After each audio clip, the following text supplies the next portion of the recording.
Hello, good morning, good afternoon, and good evening to all our speakers, chairs, and the wonderful audiences in different parts of the world. Welcome back to yet another edition of ACNS webinars.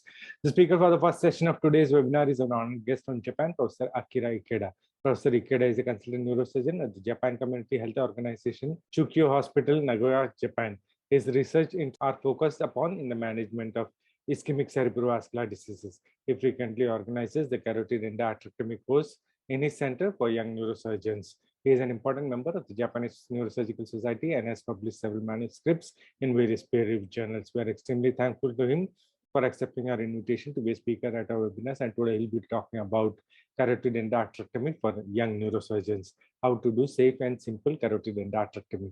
The speaker for the second session of today is a doyen in the field of endovascular neurosurgery from India, Professor Anil Karapurkar. Professor Karapurkar is a consultant neurosurgeon at the Breach Candy Hospital, Mumbai.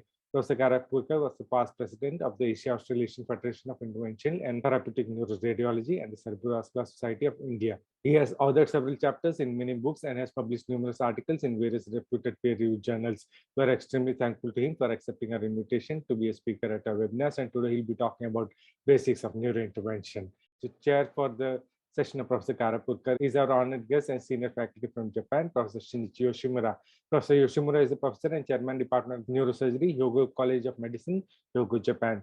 Professor Yoshimura was the past president of the Japanese Society of Neuroendovascular Therapy and is board member of the Japanese Society of Neuroendovascular Therapy, the Japanese Neurosurgical Congress, and the counselor of Japanese Stroke Association. He was the past editor of the Journal of Neuroendovascular Therapy. He was the past president of the Mount Fuji Congress as well as Japanese Neurosurgical Congress in the past. We're extremely thankful to him for accepting our invitation to chair the session of Professor Anil Karapurkar. On behalf of the Education Committee of the ACNS and the President, Professor Yoko Kato, I would like to welcome both the speakers and chairs and the wonderful audiences to this online platform of ACNS webinars. A warm welcome to our colleagues in China, and we are extremely thankful to Professor Shubin for broadcasting this webinar on the WeChat channel. Dr. Liu Boon Seng from Malaysia is my co-host for today. And with that introduction, I would like to request Professor Akira Ikeda to start his lecture. Professor Ikeda. I'm going to speak about the CA course in which is held in our hospital. This is the purpose of this course is to for young neurosurgeons to encourage them to perform safe and simple CEA. The Chukyo Hospital belongs to the Nagoya University and one of the affiliated hospital, and participants come from some of the affiliated hospital. One to three participants per time, and we will educate them.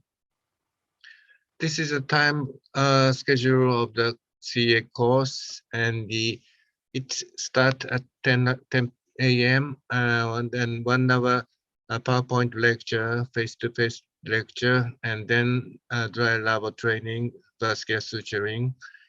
And from 1 p.m. operation start, and the participants attend as the first or second assistant. And after the operation, we have a small briefing. Strategy for CA in our hospital is the general anesthesia without shunt, without tucking suture, without patch closure. Case indication is usually recurrent cases.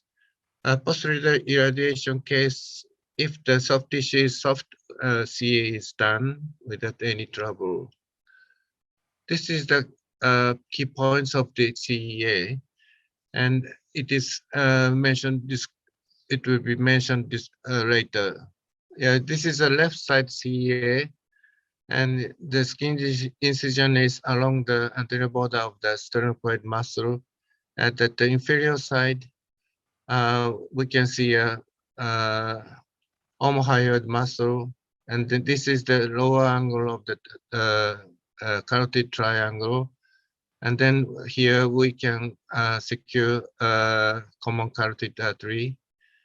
And with the small hooks, we pull up the carotid sheath, and then artery comes near. And then we go to the distal end, and we can find the digastric muscle, which has a white tendon, and easily we can find it. And just below the muscle, we can see this is a hypoglossal nerve, because this muscle goes into the tongue at the hyoid bone, and also the muscle attaches to the hyoid bone. So same way, so just they cause the almost same way.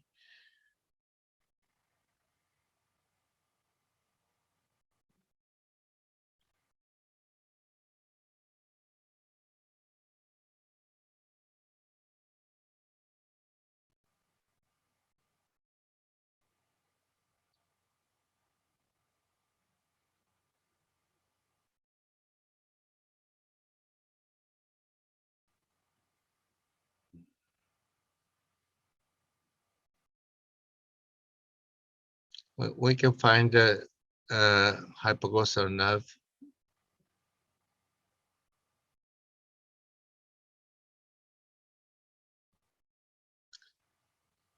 This is a clipping for the EC, and bulldog clamp is used for the common carotid artery. This is the incision line.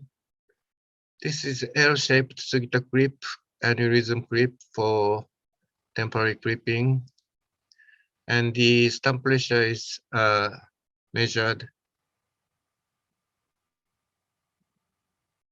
Of course, before the IC clipping, measurement is done.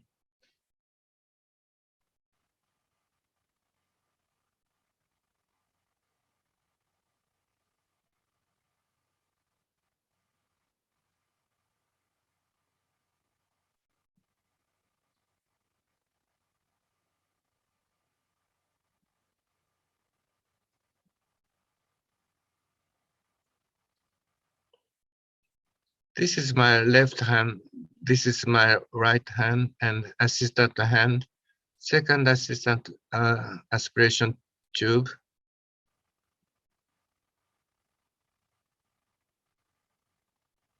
This is the first assistant tube.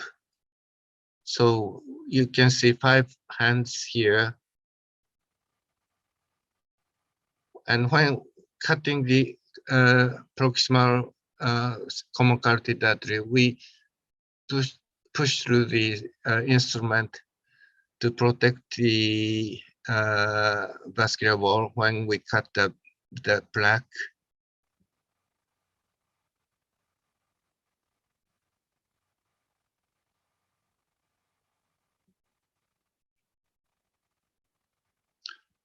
Plaques in the external carotid artery is pulled out.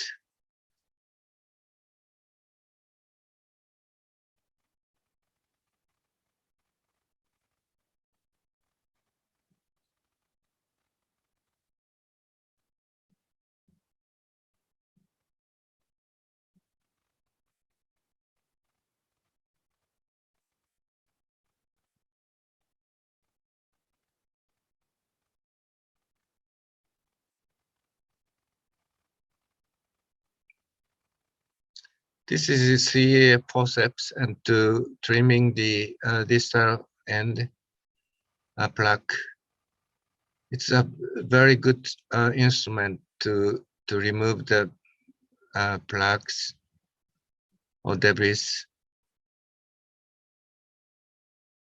So it becomes smooth line.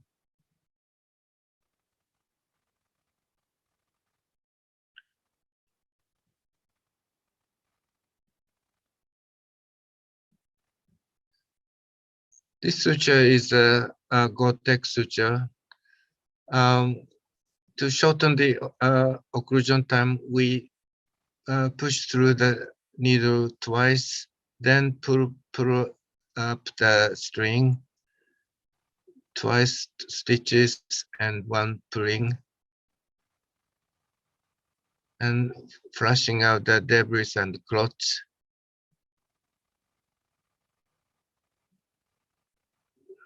From the then IC flushing.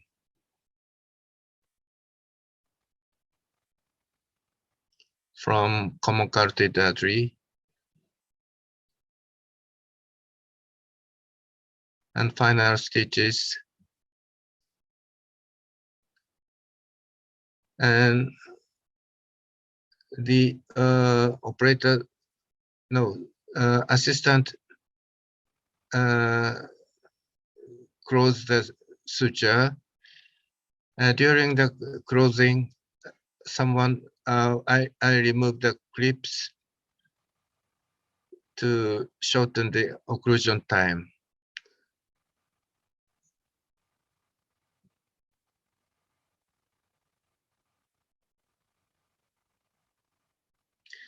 This string is very slippery, so 6 or 7 times closure is necessary. This is the end. This is a PowerPoint for lecture of CA course. This introduction is the first, CA is first line treatment, but the case is much more increasing in Japan. And the reason is mastering CA requires quite a long time for beginners than CA. So we want them to do CA for young doctors. Key point is later I will speech.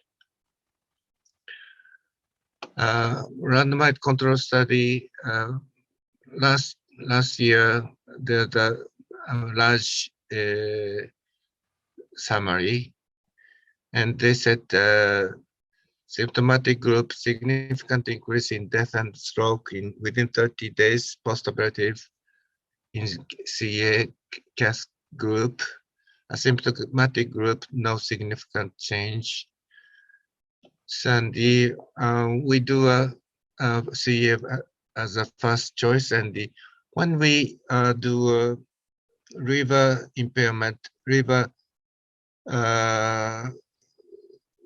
flow, when the flow is still flowing, it is difficult to repair the wall.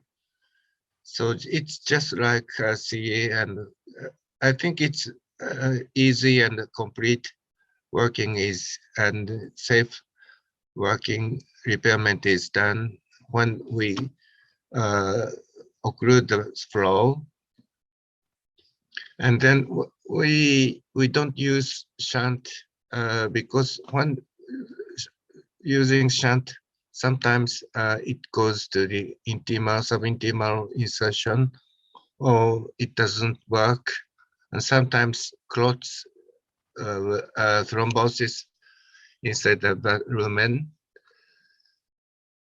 And the, sorry. This is the plaque, and if we go to the A point, cross section A, there's no plaque and it's flat. But if you go to until B, cross section B, there's a still small plaque, and we have to attack to the vascular wall. But there's a gap here, and sometimes turbulence flow will occur, and it would be a recurrence of the plaque later. So total removal is essential. And also, we have to go to as distal as possible. Diagnostic investigation is the, we check the ACOM patency or bilateral A1 and plaque characteristic that is unstable or not. And overview of the procedure, the height of the bifurcation length of plaque or something, and correlation ECA and ICA, that's a rotational position. And also we check the branches of ECA. This is the most difficult case we had ever experienced, and this is the ICA, this is the ECA, and there's a it's very mal-rotated case, and it's also a very severe stenosis in the common carotid artery. The length of the region is about 8 centimeter. So this is the post-operative angiogram MRA, and it is very smooth and flat.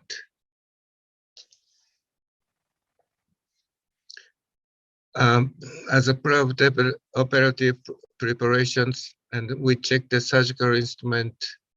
Surgical suture is CV6, retractor, the ring, we use ring retractor, the blunt hooks, and CA forceps. And when we occlude the vessels, the straight aneurysm grip. And this is the schema photo. This is a ring grip.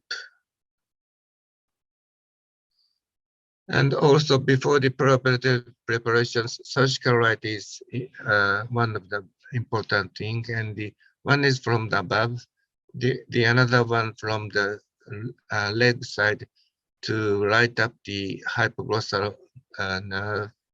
And it is better to adjust the position before the operation.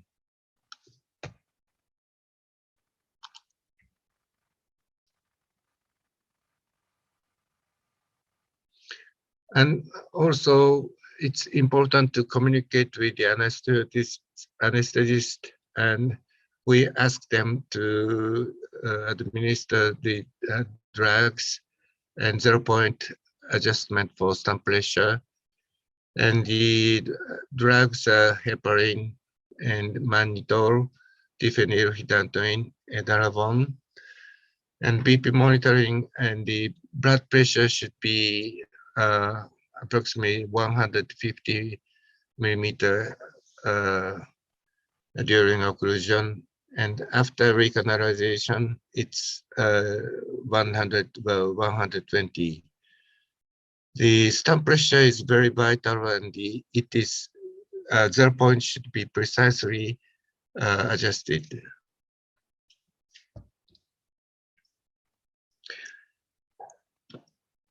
This is the monitoring and the SCP, MEP. SCP is very sensitive, and neuron or inverse is used for hyperperfusion, and stump pressure is one of the most important monitoring.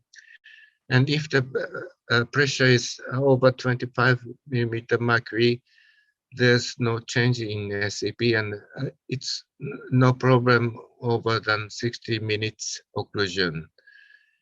If the 20 to 25, it's relatively safe, and 18 to 20, it's relatively danger. And below 18, it's very danger, and SCP changes in very early stage of the occlusion and senior consultant level. Communication with nurse is also important. This we do of course first timeout, and just before occlusion we do a second timeout. At this time, all medications are administered on time, or make sure, and the condition of the anesthesia, blood pressure or something, or ischemic monitoring, and the also instruments are complete or not. Macrosurgical techniques, it's a dissection, and this type of dissection, we go to one point is not good. Go as a plane. And we have to understand the carotid triangle that's made digastric muscle, sternocleidomastoid muscle, omohyoid muscle. And CCA is at the lower part, slightly lateral to the triangle. Achievement of the shallow surgical field, we can use the hook, and the arteries comes very shallow. Macrosurgical dissection. Hypoglossal nerve is one of the most important thing, and it lies just on the ECA. It attaches to the ECA, so we don't know. We should know this course. This nerve course is here like this. So dissection direction is like this. Not use the material instrument this way. It damages the nerve. If the higher we want to go to high position, or if we want to go to more distal, we cut the occipital artery and the nerve goes upward, and we can approach to the distal part.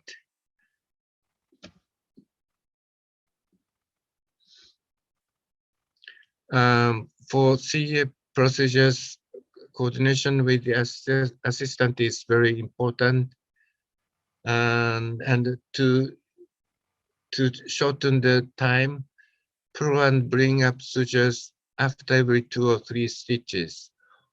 When the stump pressure is low, we usually do 3 stitches, then 1 pulling the suture. Of course, and the final stitches during releasing last clip, IC clip.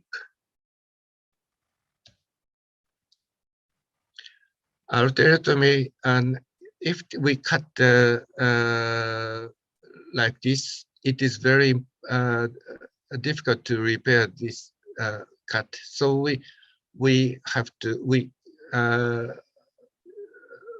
write the incision line here before the endarterectomy. Cooperation with assistant is also important. Several hands are better than surgeon's hands only. So maybe 4 or 5 hands comes in the field. But good communication is necessary. It's also prevention of ischemia is important, and preoperatively we check the collateral flow and the blood pressure 150 mmHg or more. Intraoperatively we monitor, and if stump pressure is low, it's difficult, it's danger, and very low, it is better to change the good nurse, good operator. To reduce occlusion time, no tucking suture and 2 or 3 stitches per, and 1 pulling the needle, pulling the suture, and releasing release occlusion even during the last stitch. Practice and change the first surgeon if necessary. This is a suturing technique, and use both hands together and drive a needle, but also push the vascular wall and move both hands together. And when suturing, it is important to make a good big loop. Then we pick up the another end on the right hand. To making a good loop is important. This is a troubleshooting intraoperatively when bleeding occurs somewhere, and sometimes EC is more frequently occurs because the creep at the EC will easily slip out, and sometimes bleeding occurs comes from here. And we use L-shaped grip from beneath the artery. It does not slip out, so sometimes it is less frequently. When the plug is calcified or hard, bleeding from common carotid occurs. In those cases, we pull the vascular vessel tape. After anastomosis, sometimes bleeding occurs, and when the suture interval is wide, it bleeds. So we have to suture with a small needle here, and also sometimes the stitch hole bleeding occurs sometimes from the stitch hole, and also those cases we use the 8-0 and the suture. Postoperatively, sometimes bleeding occurs from the drainage tube, and if the venous bleeding, it will stop with the head-up position. And if the arterial blood pressure to 100 and with heparin reversal, and manual compression to the bleeding point is not effective. If it works, that means the ICA is obliterated by the compression. So if every technique fails, as mentioned above, we open the wound and hemostasis should be made. It is intraoperative complications if the early SCP changes early in the after occlusion. So blood pressure should be higher than 150, and if it is severe, consider the operator should be more skillful one. And when the ICA wall is injured, we should change replace the injured point by the artificial vessel, and this is how to use the artificial vessels. And if the too long stitches, too long, too much vascular wall, stenosis occurs here. And this is our thinking, and the shorter time for the patient or for the doctors only, but it applied to all staffs attending the operation room.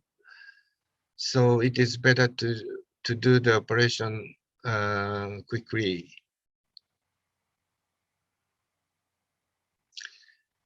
This is the end of the lecture for the young doctors. We hope you achieve safe CEA. And until now, 38 young neurosurgeons have attended this course, and 8 of them perform good CEA now. So this is the end of the slide. Thank you very much, Professor. It was indeed a very interesting lecture, and there are so many take-home tips from there. Thank you very much. Any questions, my dear co-host Liu Bun Singh? Hello, Professor. Hello. Yeah, thanks for very comprehensive and very detailed presentation. Professor, when you do the stump pressure, you do it intraoperatively, meaning that you will have a standby senior surgeon for all the CA operation, Professor? Pardon, just once again, please.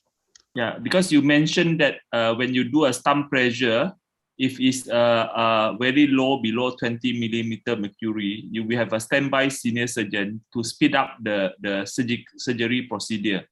How do you make such arrangement, Professor? Arrange what? The occlusion time for the young doctors, they sometimes they do operation with the 30 minutes or more over IC occlusion. And if the skilled surgeon do it less than 15 minutes,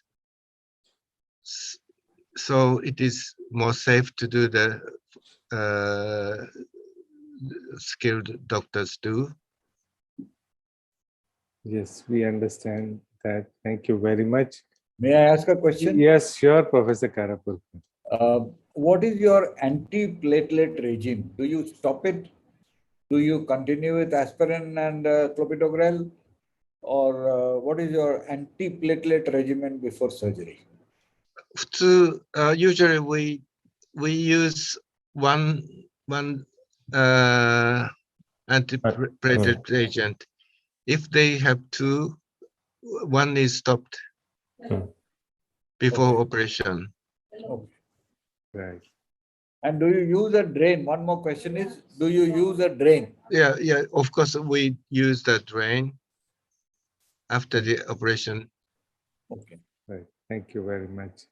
So I think we had a very interesting lecture, and we are sincerely thankful to Professor Ikeda for this beautiful demonstration of this wonderful technique.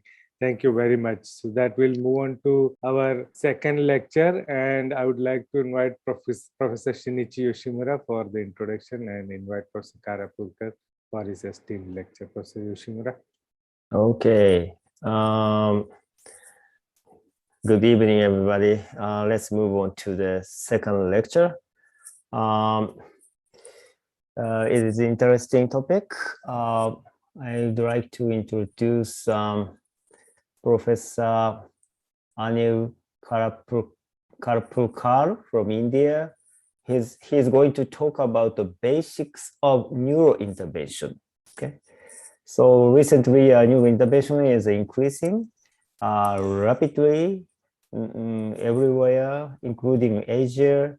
And at least in our country, more than half of the cerebral aneurysm is treated by endovascular therapy. So it would be the number of intervention would be rising up in your country too. So basic knowledge of neurointervention is very important. So let's listen to Professor's lecture. Thank you, Professor Anil. Please start your lecture. Thank you. I must thank the ACNS for asking me to give this talk. It's Professor Yoshimura, Professor Liu, and Professor Rajar Kuti. I don't see Yoko Kato here, but she's a very old friend of ours. And thank you for having me here. 40 minutes is a short time for the lecture. Let me see if I can share my screen and we can start. So thank you very much. And I don't know how much I will be able to cover, but I'll make an effort. So when we talk of neurointervention, it is basically the plumbing of the brain. The pipes in the brain, either we close the disease pipes or we open the disease pipes, whether they are arteries or whether they are veins. And this is a new specialty. And in India, we now have a new postgraduate course on neurovascular intervention. The Japanese have a very strong training program for neurovascular intervention, and we are catching up quite fast. So the radiologists call it interventional neuroradiology, neurosurgeons call it endovascular neurosurgery. In Japan, they are called endovascular neurosurgeons. Mostly neurosurgeons do endovascular work. The neurologists call it interventional neurology, But I think we should call it neurovascular intervention. Basically, whether it is a neurologist or a neurosurgeon or a radiologist, it is neurovascular intervention. And today we have stopped doing, at least in India, we are not doing spinal vertebral interventions. Like earlier, discoglysis was being done, percutaneous procedures for canal stenosis by interposing some element between the spinous processes was being done. All that does not come under neurovascular intervention. So today we have got very good neuro labs. If you look at our neuro labs, they are biplane neuro labs where you can do simultaneous visualization in 2 planes. And I'll spend a little more time on the neuro lab because today you need a very good neuro lab to be able to do what you want to do. Whether we do under LA or general anesthesia, I think we'll talk about diagnostic cerebral angiography, spinal angiography, and then we'll come to neurovascular intervention. So when we do neuro lab investigations, basically it is digital subtraction angiography with roadmap. Roadmap for us is very important, and we cannot do anything without roadmap. I'm afraid, I don't know whether you can see this rotating, but today you can do virtual endoscopy on the 3D rotation. Once you've done a 3D rotational angiography, you can do virtual endoscopy and you can do virtual deployment of devices. So here, for instance, we have deployed a flow diverter for this large giant aneurysm. So in addition to that, you can do a CT scan. That is a new thing. And the quality of the CT scan is getting better and better. And the Siemens machine calls it DynaCT, the Philips guys call it Expert CT. You can virtually do a CT angiogram, and we do something called Vaso CT, where you can see the alignment of the stent against the wall, the apposition of the stent against the wall of the artery very nicely. And today, in addition, there is something called 4D RA. So time has been added to the imaging. So if you see this, for instance, you can rotate it. So you can start from the beginning, you can come back and forth. You can look at the artery as it enters the nidus. You can see the vein leaving. You can see these intranidal aneurysms beautifully. So today, particularly for AVMs and for giant aneurysms, 4D RA is wonderful. Sometimes with giant aneurysms, it is impossible to make out where the aneurysm is exactly arising from. Is it arising from the parophthalmic, PCOM, distal ICA, or where is it? So with this new technique of 4D RA, you can see this beautifully. And you can see the intranidal aneurysm, and you can see, you can move it back and forth. You can see the artery entering, you can see the vein leaving, intranidal positions. So it's very good for AVMs, particularly for AVMs. What are the catheters? Let's start with simple materials which we use for diagnostic. So our access is either through the groin or through the radial artery. My generation, we've all done everything through the groin, but the new generation wants to do more and more through the radial artery. And so this is the basic, the sheath. This is a valve. It has a valve here. This is a dilator which goes inside the sheath. This is the puncture needle, and this is the guide wire. So this is a J guide wire. So we puncture with this needle, get a good blood flow, introduce this wire. On that we thread this which is inside this, so that you can taper and get the sheath inside. I'll show you one video of that. This is a pigtail catheter which is very useful when you want to make injection into the arch of aorta and descending aorta because you need pressure. So this catheter has side holes. All the neuro catheters have end holes. The hole of through which the contrast will come will be at the end, whereas the pigtail catheter has side holes. Very useful for arch and abdominal aortic angiography. This is the catheter that we use for spinal angiography. This is called C2. And these are the catheters that we use for cerebral angiography. You use whatever you are happy with, whatever you have been trained on. I have been trained on the, I don't know whether you can see the shape of these catheters. So you can see this head one, H1. This is the one that I am familiar with. But a lot of people use a Berenstein catheter or the SIM catheter or the multipurpose. Some use the JR4, which is the cardiologist's favorite catheter. So one uses whatever one is happy with. So this is what we call the diagnostic catheter. So earlier we were using diagnostic angiogram catheters, and which were thick. For instance, when I started in the 70s, I was using a 7 French for a diagnostic angiogram. Today we use a through which a small wire would go. Today we use a small catheter through which a large wire goes. So it's a thin walled catheter.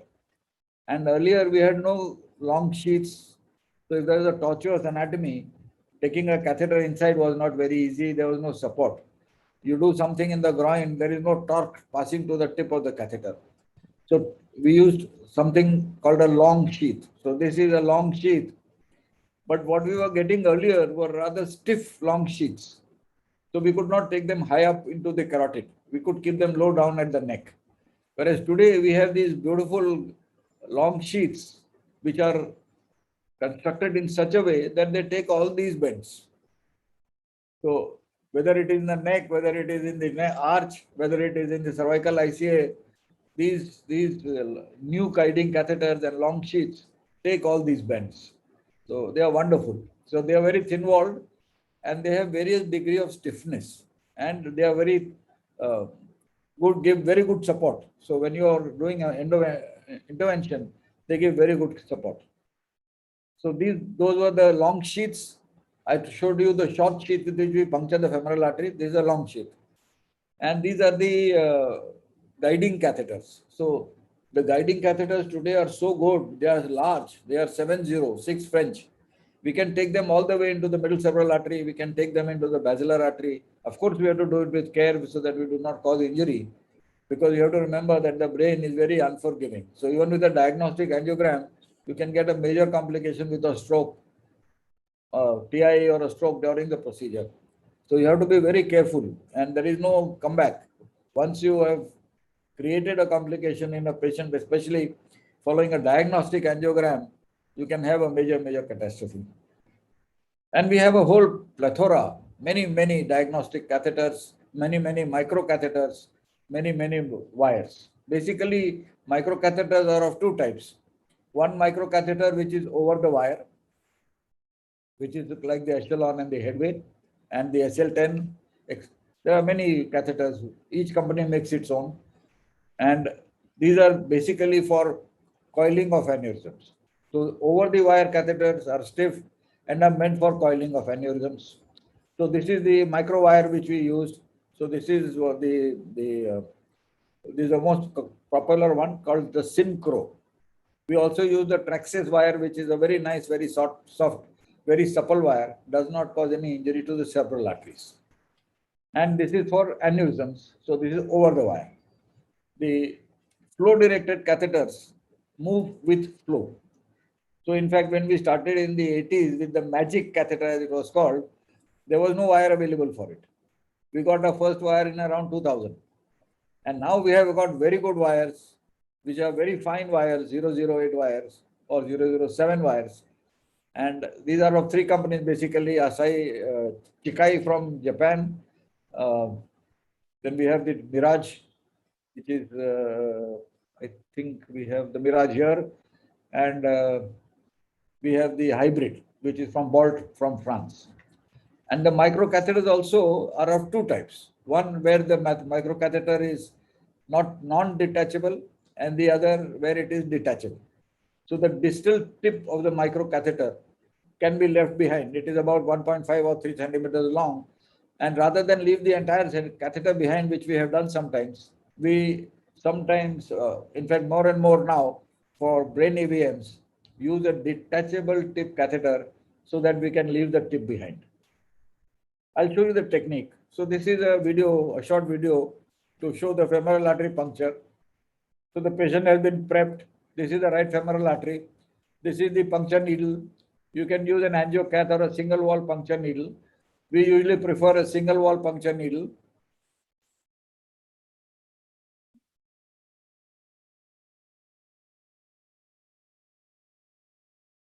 So we get a good pulsatile flow. and that is the wire going in. Once the wire is in, we take that out and we bring the sheath in. Obviously, the sheath should be of the appropriate size. If you are using a 6 French catheter, you can't use a 5 French sheath.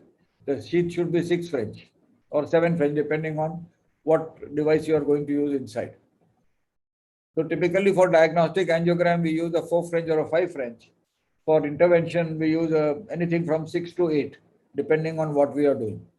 And for acute ischemic stroke, we use a 9 French sheath. So these are, I told you, when we are doing spinal cerebral angiography, these are the catheters that we use for cerebral angiography and for spinal angiography. So we use the access sheath always, the short sheath as it is called, catheters and wires, and we use contrast. So we have to make sure that the patient is not allergic to the contrast that we are using.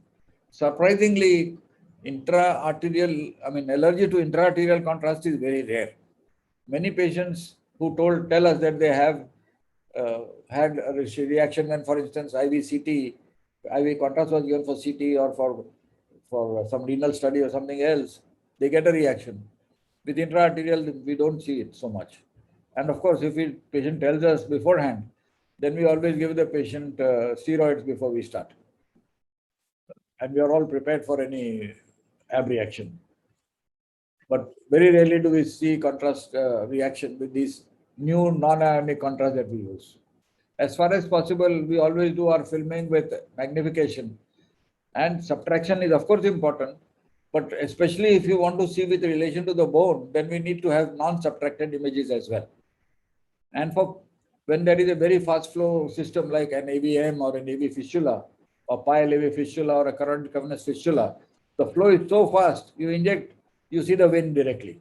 You don't see anything in between. So there we do fast filming, or like I showed you, we can do a 4D angio.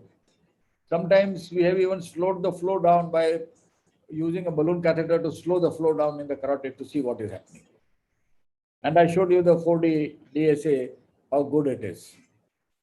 So this is basically about diagnostic angiography, but you have to be very careful when you're doing diagnostic angiography. Do not cause any embolism. And embolism, I've seen all kinds of things, from powder coming from gloves, pieces of glass, pieces of lint, pieces of cotton, the gauze piece that we use for dabbing, for stopping the bleeding, for sponging. All kinds of things have been injected into the brain arteries. So you have to be very careful that, and of course air. Air is the most important thing.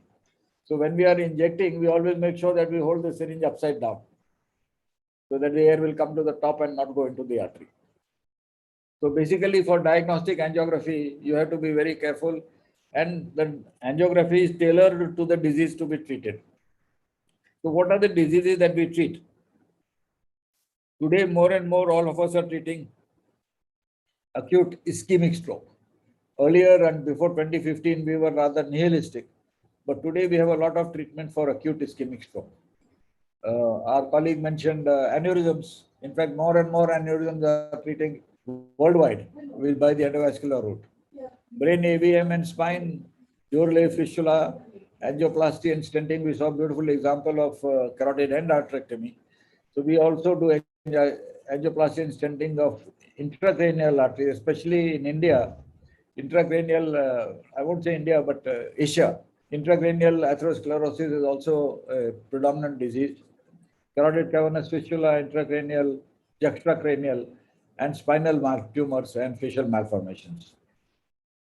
So most of our procedures we do under local anesthesia, especially all our diagnostic procedures, extracranial carotid stenting, acute ischemic circulation, as far as possible we do under local anesthesia. And tumor embolization, again, as far as possible we do under local anesthesia. But all intracranial work, whether it is AVM, whether it is aneurysm, whether it is thrombectomy in the posterior circulation and patients who have aphasia. Spinal also, as far as possible, we do interventions under GA. Angioplasty stenting only rarely have I done under GA, and in those patients it has usually been those who are aphasic. We can't communicate with them because we need a certain amount of cooperation with them. Now, before 2015, we had virtually no treatment for acute ischemic stroke.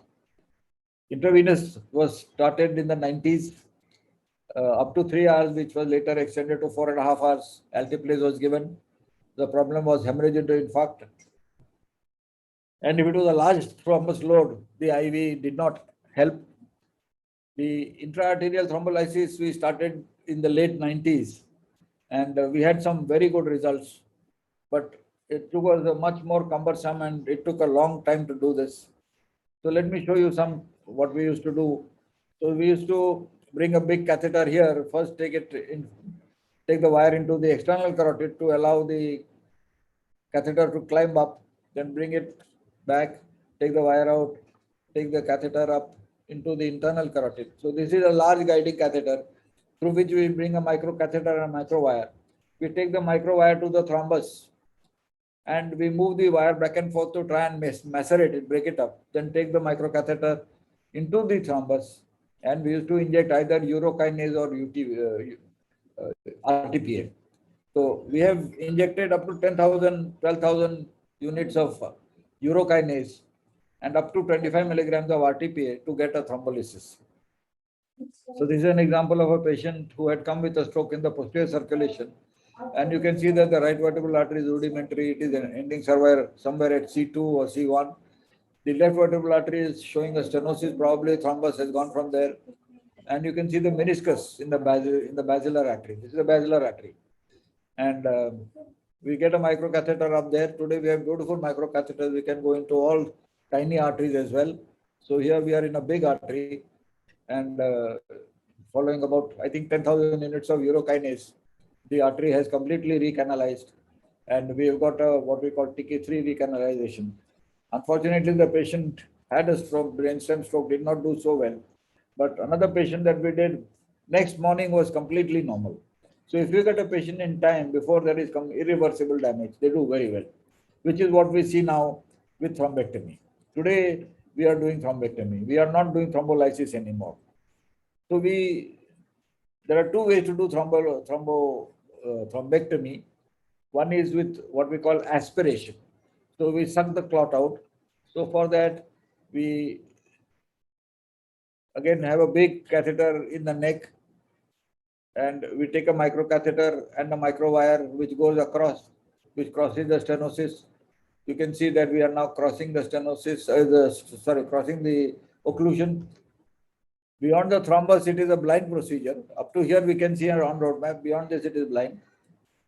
So we have a small catheter and then a big catheter. And these are really big catheters. These are 070 ID in the internal diameter.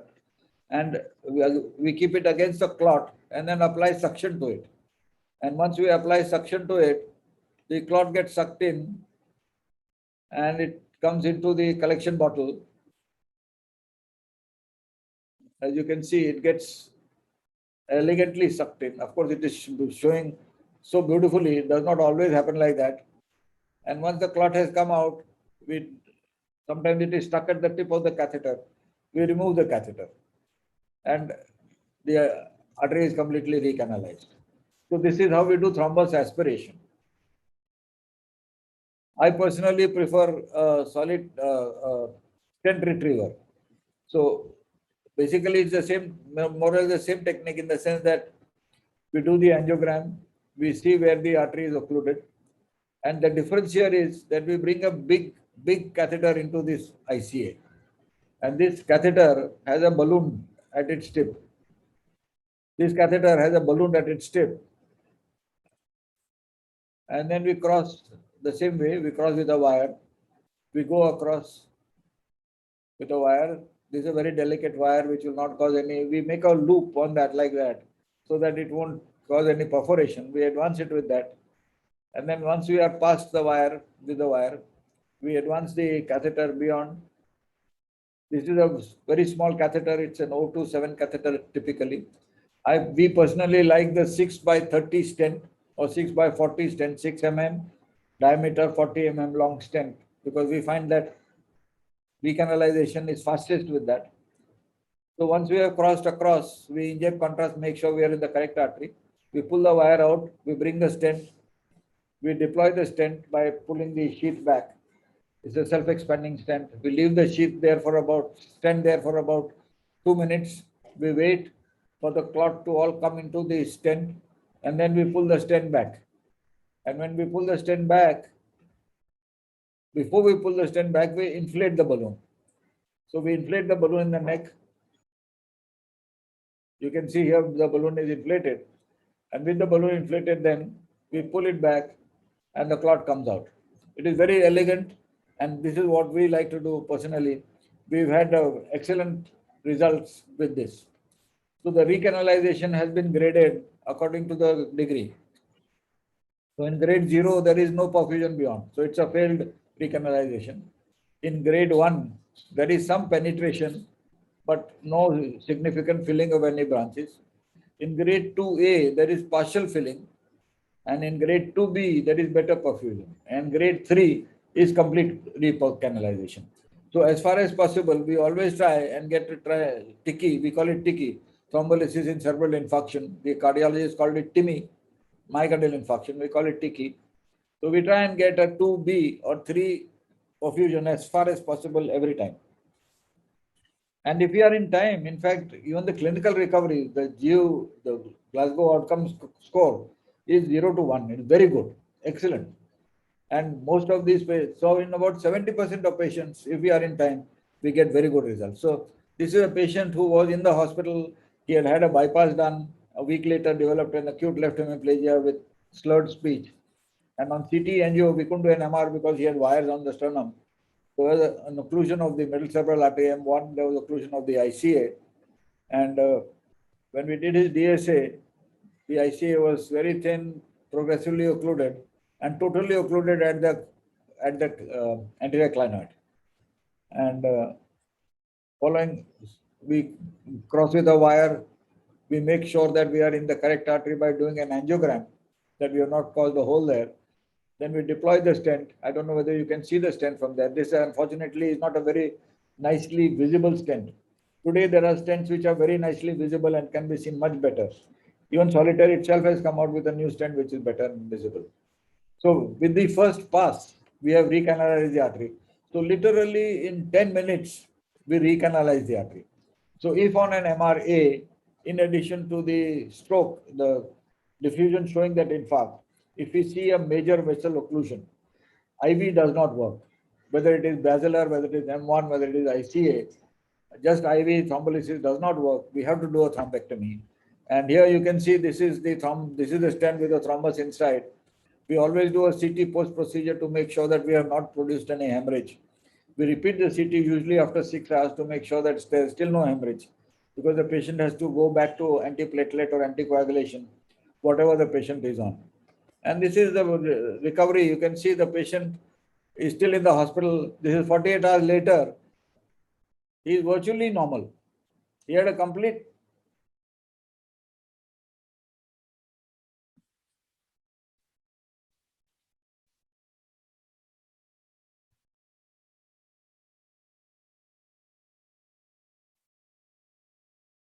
He can even walk tandem.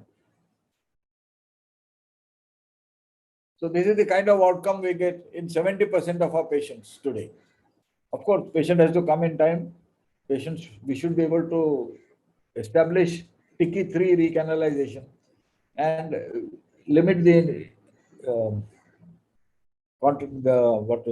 risk of hemorrhage. So post-op care is also very important. ICU care, not to allow hypertension and to prevent re-stenosis and re-occlusion. So we try and avoid doing stenting in the acute phase. Like I showed you that patient, there was vertebral artery stenosis. We would probably just do the thrombectomy and wait and call him back after 3 weeks and do a stenting there. As far as possible, we don't do stenting in the acute phase, whether it is in the cervical or in the intracranial ICM. Let's talk about aneurysms. The presentation, I need not tell you, we are all neurosurgeons. It's either subarachnoid hemorrhage, intraventricular hemorrhage. There may be mass effect, which may be generalized raised ICP, or focal, like for ophthalmic segment, or for pituitary, if it's a cellular enlargement, hypopituitarism. And Today, with more and more MRs being done for various reasons, about 40% of our patients, not in India, it's about 20% of our patients are incidental. But I believe in Japan and in Europe, about 60% of the patients we treated for aneurysm have an incidentally discovered aneurysm. So what are the techniques that we have today? We have technique of simple coiling, balloon remodeling with single or double balloon, stent assisted coiling, and the stent can be in any configuration, a straight, double string, Y, X, etc. And today, more and more, we are using flow diverter stent alone or with coils. And today, there are also some very nice intrasaccular devices, especially for bifurcation aneurysms. So MCA bifurcation or basilar top aneurysms in the fork, the chances of recurrence were very high. So we have these new devices called web-bound contour for the bifurcation aneurysms. And for giant aneurysms for a long time, from the 80s, I have been doing parent artery occlusion. But today, we are hardly doing any parent artery occlusion. So this is a video to show how coiling is done. A microcatheter is advanced on a wire. The wire has not been shown into the aneurysm. And then we deploy this coil. The first turn of the coil is against the wall of the aneurysm. So the coil is made of platinum. Some coils are coated. They call hydro coil.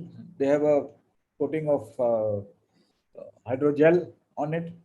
And so the aim is to get it against the wall of the aneurysm. And there is a marker on the catheter which tells us that the coil is completely inside. So once the coil is completely inside, we detach it. And there are various ways to detach it.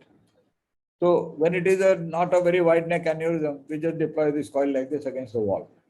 When there is an aneurysm with a wide neck on the proximal artery like M1 or basilar, like ICA or basilar, we use this balloon. This is a non-compliant balloon which will retain its shape, and then we coil the aneurysm. So again, as you can see, the coil goes against the wall. So this coil is called a complex coil because it breaks in a different way so that it will go along the wall of the aneurysm. So we deploy that coil, and once the coil is completely inside, we detach it by using a special detacher. So every coil comes with its own detacher. I'll show you. So now the balloon is completely inside, coil is completely inside, and we detach it and then we take it out. What happened to that? So this is the detacher for the coil. So this is the hyperglide balloon for proximal arteries. This is the balloon for small arteries. It's called the hyperform. And here it takes, you see the way the balloon is changing shape. So this is a compliant balloon. So there are 3 or 4 companies which make such compliant balloons.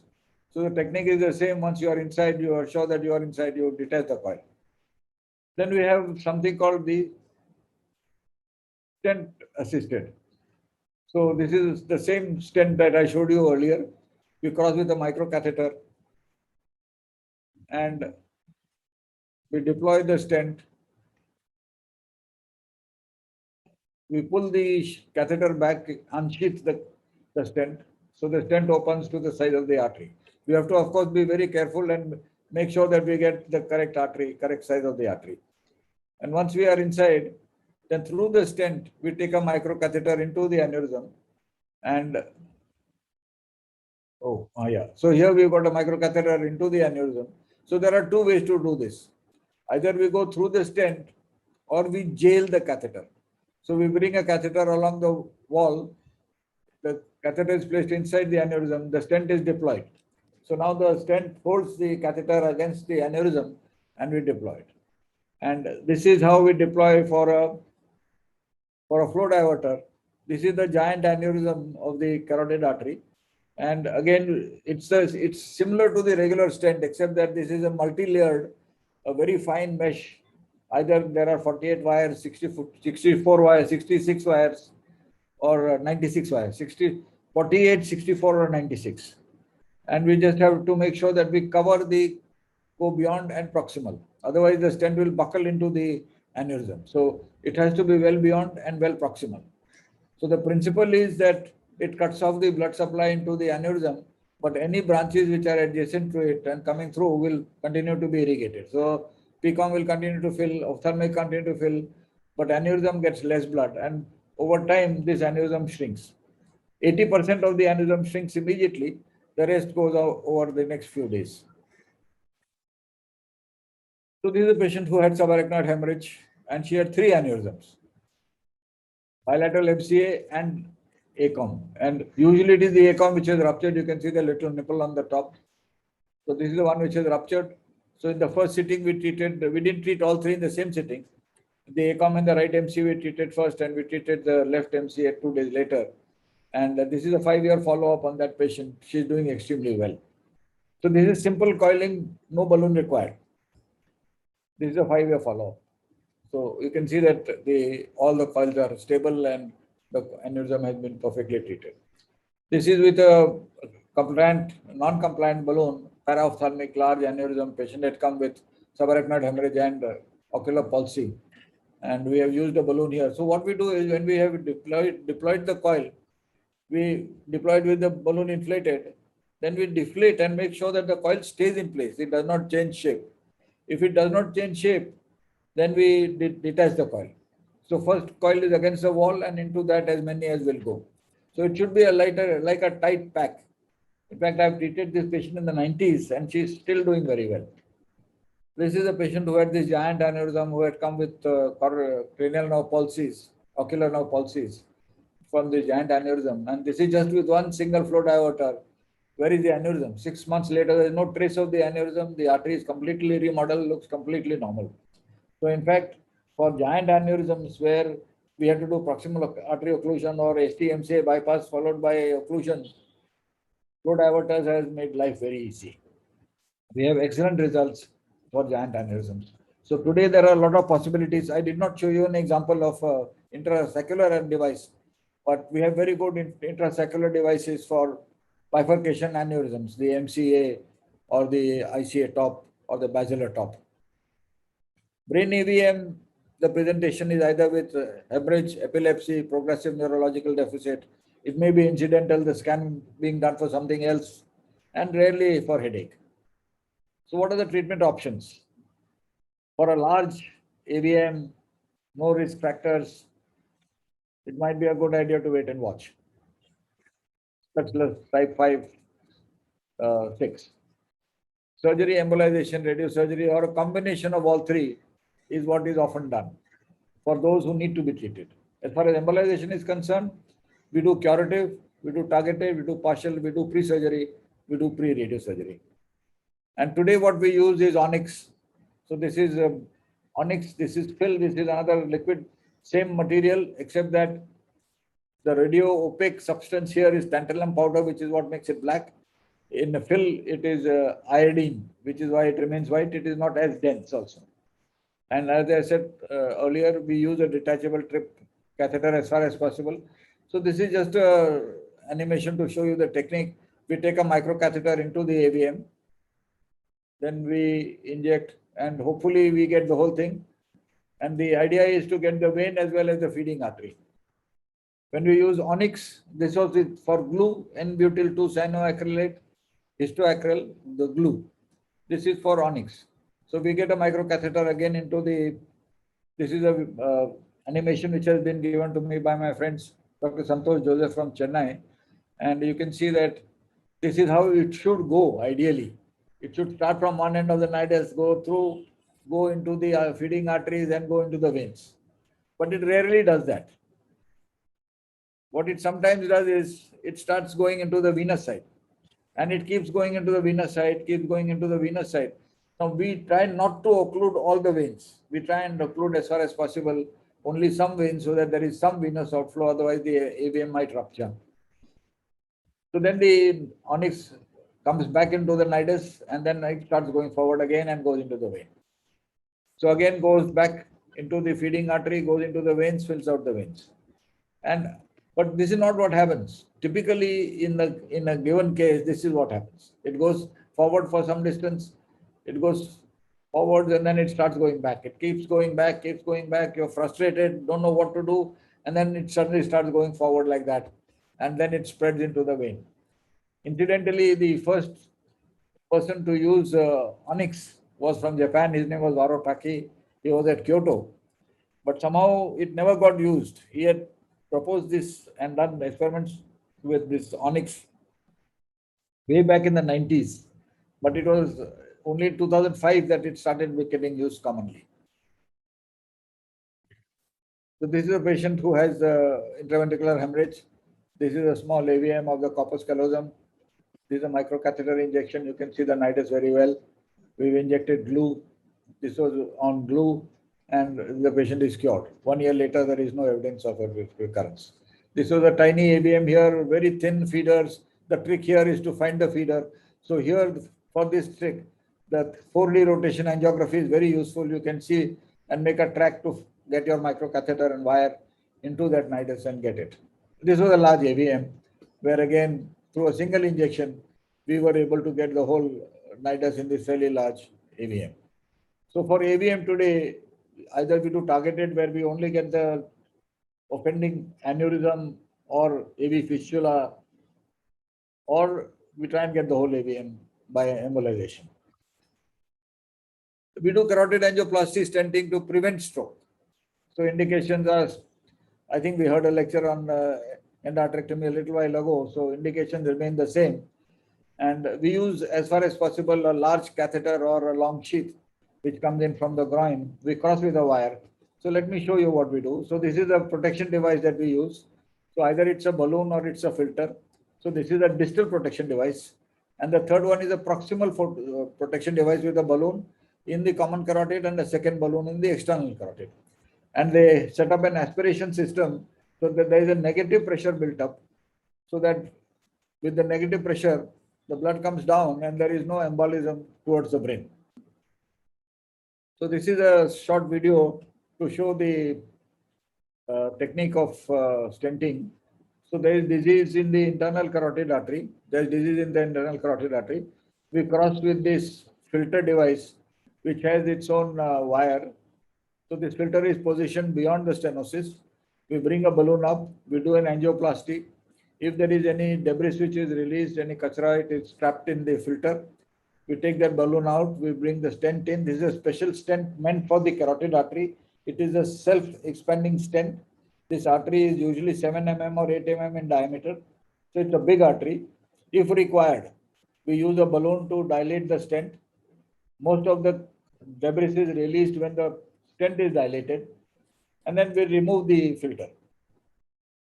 And then we re-establish flow. So what we do here is to push the plaque out. We don't remove the plaque as you do in endarterectomy. We push the plaque out. And the filter is supposed to prevent any embolism. So, an example here, this is a very tight stenosis. We cross with a wire. That was a different filter. What we use is called a spider filter. So we cross with a wire. We cross with a very soft, delicate wire. Then we deploy the filter. With the filter in place, we do an angioplasty. You can see the stent here. It is very narrow. It is a balloon here. It is opening up. And then we deploy the stent, which is a self-expanding stent. And if required, then we open this. And so this is post and this is pre. More and more, we've done close to 1,000 of these now. And we've had excellent results with, of course, some complications. You cannot have anything without complications. The main complication being reperfusion bleed. Luckily, we've had a reperfusion large bleed in only one patient. We've had a stroke in about 5% of our patients, and restenosis and reocclusion in about 3% of our patients. But because this is a large artery, by and large, the long-term results are very good. Intracranial stent is more common in East Asia, in Korea, in Japan, in China, and also in India. Atherosclerosis, ICAD, we got to call it ICAD. And we treat only because of that wingspan study, which was undertaken in France and with very poor outcome. We are very careful with what we do. So we always, I prefer to use a balloon-mounted coronary drug-coated stent. But the world over, people are using self-expanding stent now. But I think the best long-term results are with balloon-mounted drug-coated stent. So this is an animation of a wingspan stent. So the wingspan stent system, the thing is, we again, like we do for stroke, we cross with a wire, we deploy, we take the microcatheter across, take the catheter out, bring the balloon catheter in, and we always undersize. We always don't go to the size of the artery. So supposing this is 2 mm, we would use a 1.5 or a 1.75, or if it is a 2.5 artery, we would use a 2 mm balloon. So we always undersize. Then we remove the balloon.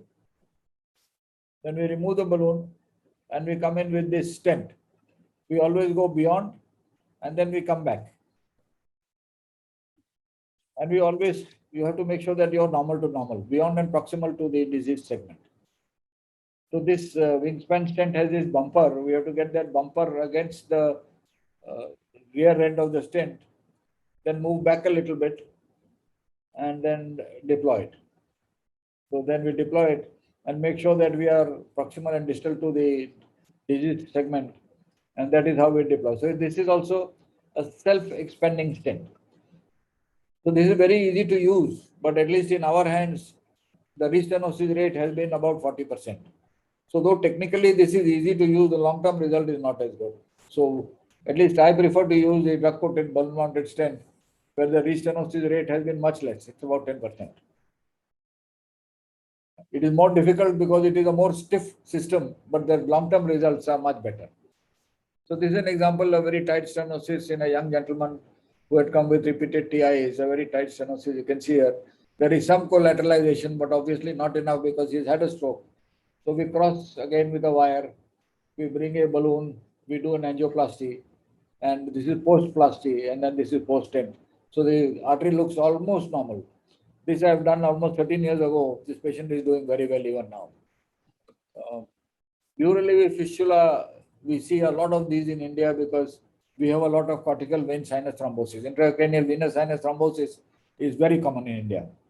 And sequel of dural fistula, of cortical vein sinus thrombosis is a dural fistula. And this is something which is very difficult to diagnose. In fact, many months elapse between the first symptom and diagnosis. Today, the treatment is very easy. We just look at the artery, which will take us to the fistula, and we inject onyx. But we have tried all kinds of things here.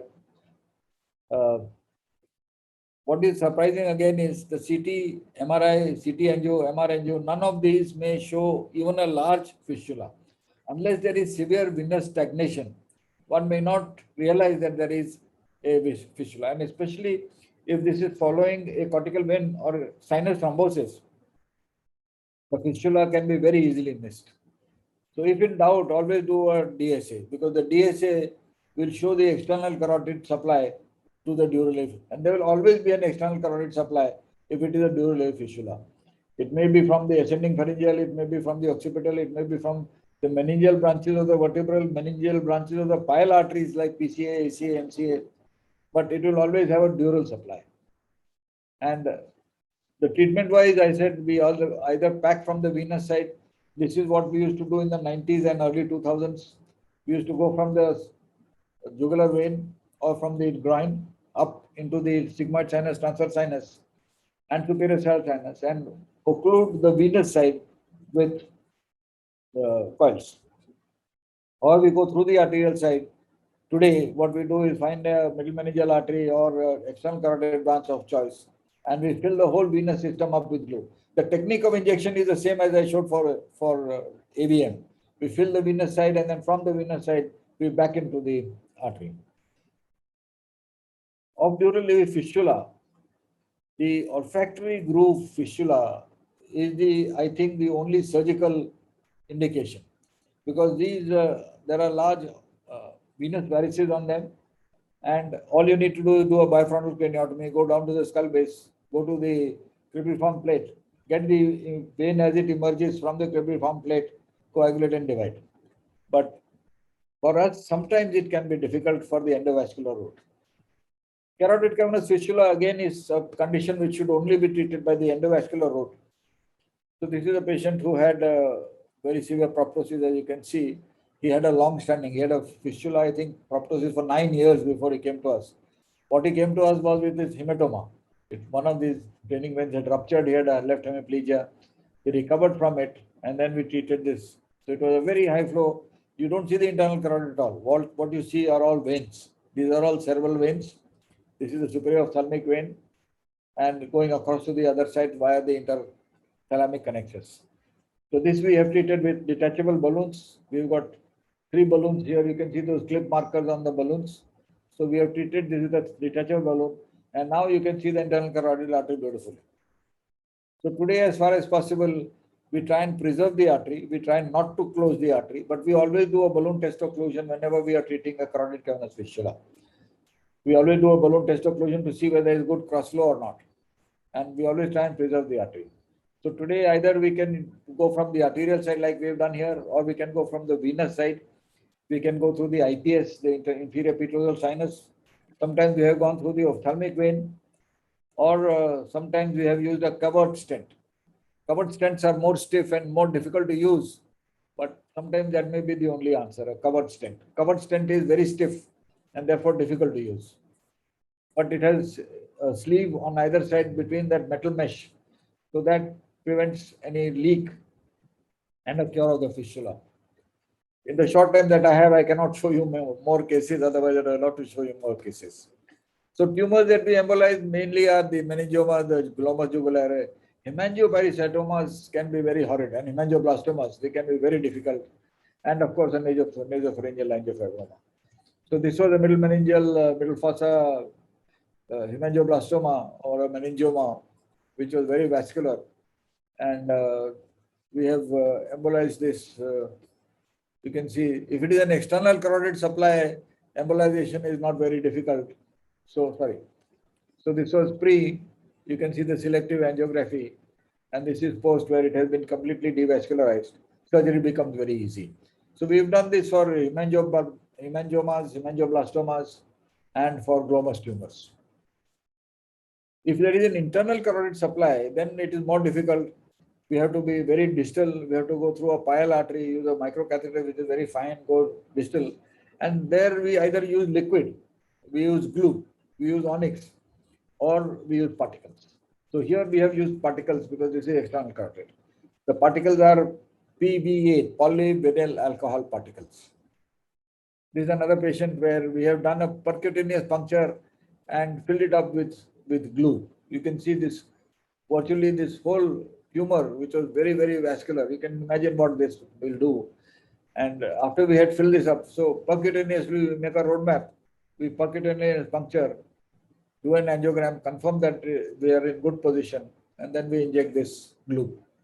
This patient was operated and there was not even a 10 ml. See, this is the final cast that we have got. This is the final cast. This is the paraganglioma. And this patient was operated without even 10 cc's of blood loss. Excellent. So some giant cell tumors also, again, we do an angiogram, we take a microcatheter and we inject particles. So here it is basically particles. This is essentially preoperative. If the same artery is supplying the tumor and supplying the spinal cord, anterior spinal artery or posterior spinal artery, then we cannot embolize, obviously. But if that tumor is only supplying the tumor, then we can embolize. So we have to be very careful to analyze the angiogram to make sure that we are only going to embolize the tumor and not the cord. If you embolize the cord, then of course there will be irreversible damage. And later this patient had subsequent surgery with a cage. And in the hemangioblastoma, as you can see here, this is a hemangioblastoma. We first did embolization by the arterial route, then we injected glue. And finally, in the third sitting, we did a vertebroplasty so that he doesn't collapse and doesn't get a fracture. So I think I have covered the entire gamut of, I've tried to show you some examples of what we can do today. Of course, like I said, you have to be very careful in selection of your patients. You have to be very particular about all your techniques. If you are not, complication is it's a very unforgiving brain for complication. You have to be very careful. So thank you very much for your attention.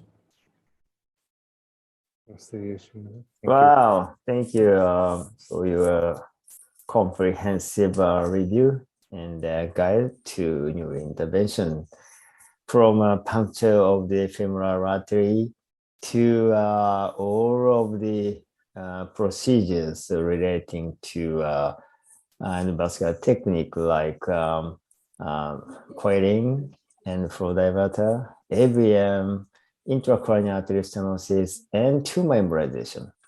Fantastic lecture. We learned a lot from you today. So any questions or comments from the audience? Can invite comments, of course. My co-host, Yubun Singh. Thanks, Raja. Thanks, Professor Anil. I really have the whole textbook of basic endovascular today to see what device is there. Professor, just one strict question on thrombectomy. Is it true that, or is it a common practice to always have a protective balloon? And I just wonder if there is a debris or part of the fragment of the thrombus that dislodged and lodged distally. How do you remove that with the balloon? And you show a filter type in your cast, which are function better for that. So why not the same device was invented for the thrombectomy, Professor? Thank you. In thrombectomy, the thrombus is already distal. It's already in the internal carotid, intracranially, in the middle cerebral artery or basilar artery. So when we use a balloon catheter when we are using a stent. When we are using aspiration, we don't use a balloon catheter. The function of the balloon catheter is to stop flow. So when we are trapping that thrombus in the stent, it should not fragment and go distally with the blood flow. So we arrest the balloon with arrest the flow with the balloon. So we inflate the balloon only when we are ready to come out. So when we are coming out, it should not. So it still happens, and it is called ENT, embolization in new territory. So if so for instance, I am taking a thrombus out from the middle cerebral artery. When it is coming out, a small fragment goes into anterior cerebral artery. Not uncommon. A small fragment goes into anterior cerebral artery gets blocked. So sometimes we do go chasing them. If it is a big artery, we take a smaller stent and go for the middle cerebral artery, internal carotid artery, we use a 6 mm by 40 mm stent. So for the anterior cerebral artery, we may use a 4 mm stent. Or if the thrombus, the fragment, has gone distally into a branch of the middle cerebral artery, say M2, M3, M4, then we would use a smaller stent, and we try and clean up as much as we can. Sometimes we are able to do it, sometimes we are not able to do it. But the aim is, some people I did show you, some people combine the two. They have aspiration and they have the stent. The technique is called Solumbra technique. So with the Solumbra, the disadvantage is you cannot use a balloon. It's a big guiding catheter in the neck. It's a 9 French guiding catheter in the neck. Some people use 2 stents. We just heard René Chapeau last week, and he said that today, by choice, he always uses 2 solitaires, two stents side by side in the middle cerebral artery, and then he pulls them both out together. Again, but he uses a balloon. So with a stent, if you use a balloon, the results are much better. Before we had the balloon, when we started, we in the beginning did not have the balloon catheter. So we used to compress the carotid in the neck to stop the flow and then pull the stent out. But now with the balloon available, and there are balloons from 3 companies which are available, balloon catheters, balloon guide catheters, and they are big guide catheters, 9 French guide catheters. So today we have very good balloon guide catheters. We inflate, we stop flow, and we take it out. Thank you, Professor. Thank you very much. I can thank enough Professor Karapurkar for this very wonderful presentation. In fact, you should have co-authored the book with Professor Shinichi Yoshimura, who just wrote the book about basics of neurovascular intervention. Yes, may I share a slide? Yes, please. Yes, please. Yeah, actually, we recently published Beginner's Guide to Neuroendovascular Therapy in English edition. It is very cheap. It is actually how much this one. Sorry, this is in Japanese. This is Amazon.com, and yes, it's very cheap. 0.65, very cheap. So this is a kind of gift to you all. And yes, I'd like to introduce a little bit about our book. This one, and this is our new textbook about the basic technique guide to annular vascular therapy. We published this with the great help of two doctors from the US and New Zealand. And it is like this. We have many figures, and this kind of QR mark takes you to a YouTube movie, and it has a rich amount of the anatomy also. So this is a kind of our present to young neurosurgeon, neuroendovascular physicians in the world, especially in developing countries. That's why the price is set as 0.87, so less than $1. So you can read it immediately after this lecture. We would like to assist you to be a hybrid neurosurgeon. Thank you. Thank you. Wonderful. Thank you very much. We are looking forward for the hardcover, Professor Yoshimura. Yes, I must send you. Thank you very much.